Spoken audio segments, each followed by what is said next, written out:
So let's take a look at that has discussed this Rome set. 3 different games in one.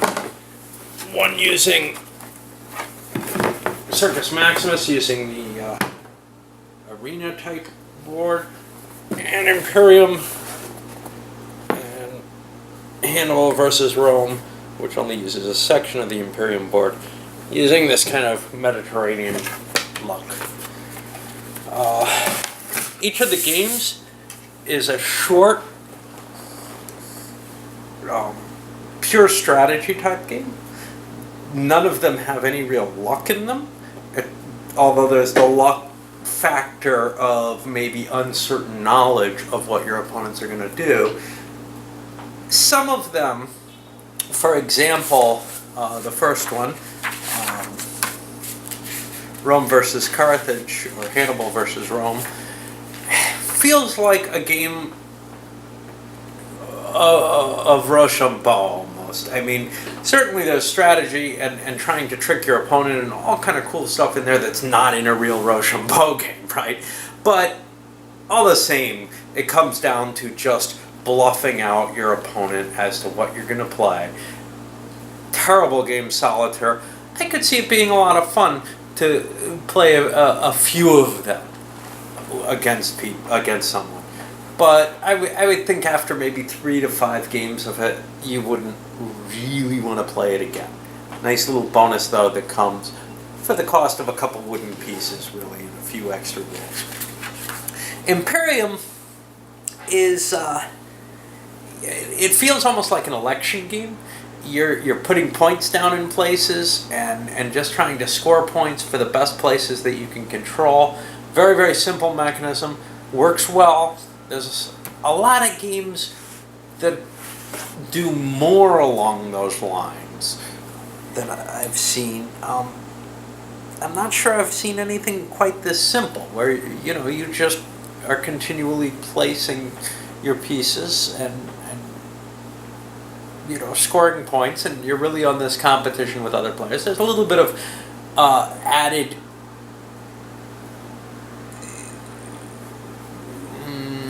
little wrinkles in there with the Oracle card and the Ear of the Emperor card. They're one play only, that allow you to kind of cheat a little bit with the basic system. But for the most part, it is a very clean and basic system. I'm not terribly thrilled with it. Solitaire played very poorly, as did the Hannibal versus Rome version. But I think it could be a cute little thing to play maybe towards the end of the night. Now, the winner for me is the Circus Maximus. Especially early on, it felt really like a cool horse racing game. It doesn't feel at all like the Ben-Hur type experience that you see in Avalon Hill's Circus Maximus. That is a painful game for what it presents. Or in what I think is a far better game, which is the Gamers, essentially a reworking of the old Avalon Hill game, to something simpler and cleaner called Circus Minimus. Which, if you really like the idea of Circus Maximus but don't like the annoyance of the rules and I would guess fiddly would be the right term for this, for how people use it. But there's definitely a lot of little crap you got to take care of in Circus Maximus. Circus Minimus strips a lot of that away without losing any of the flavor as far as I'm concerned. Actually, you get more of the flavor because you're not busy looking up rules and looking on 3 different charts to see what happened on one action. Okay, but for this one, it feels more like a pure horse race. It feels more like Win, Place, and Show, or Win, Place, or Show, the 3M game, which includes betting and all kind of other aspects on it. This is certainly a simpler game. But here's where it gets weird. At the end, like I said, in the playing of the game itself, it sort of stops feeling like a horse race and starts feeling like this abstract strategy game. And I don't like that about it at all. I really, really loved playing it solitaire up until the who can win aspect. It felt like I'm no longer trying to cross the finish line. I've already done that. I'm jockeying for position somewhere on the podium, which just felt way too separated from what the actual, you know, thing that's represented, the chariot race, has anything to do with. And my feeling here is that our good designer, I can't remember, famous guy, right? Knizia, had this great idea. Hey, I can do a horse race like this. It's real simple. And then it came to, that just doesn't work. The crossing of the finish line is just too easy. It's too easy.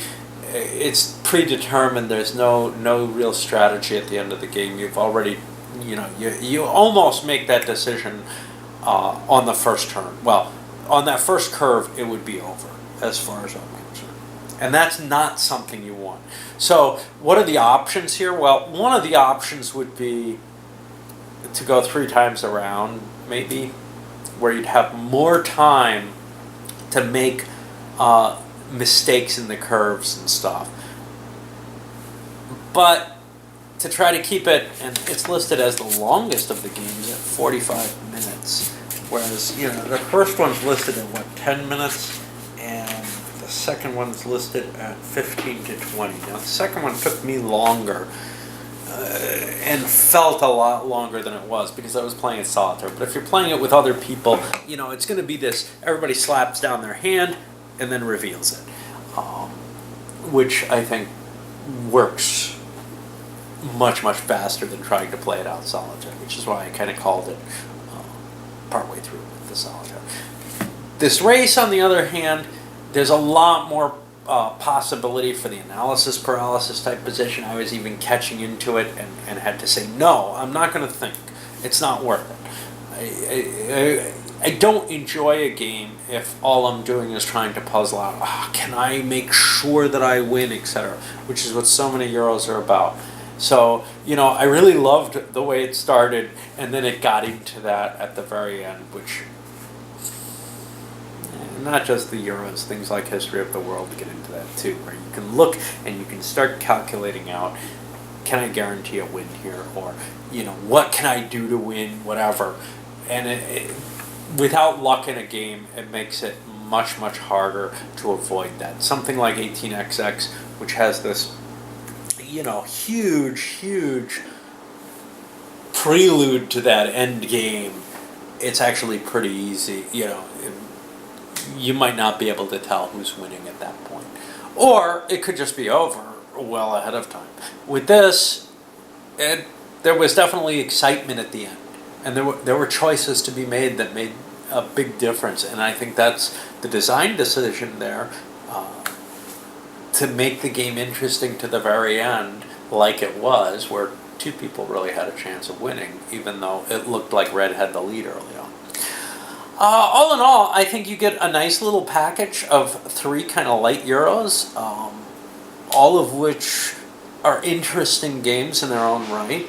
I would say the first one, the Hannibal versus Rome, is probably the least interesting of the bunch, but consider it as kind of your bonus. You've got 2 kind of multiplayer Euros that have some interesting strategies and have some interesting decisions all throughout the game.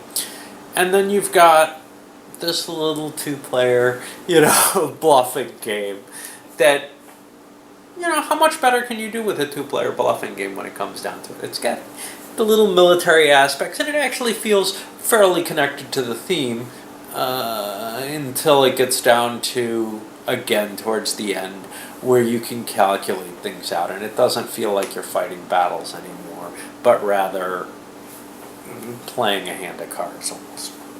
Alright, anyway, this is definitely something that I think you get a pretty decent selection of nice little filler games. And I definitely am not at all unhappy for picking this one up.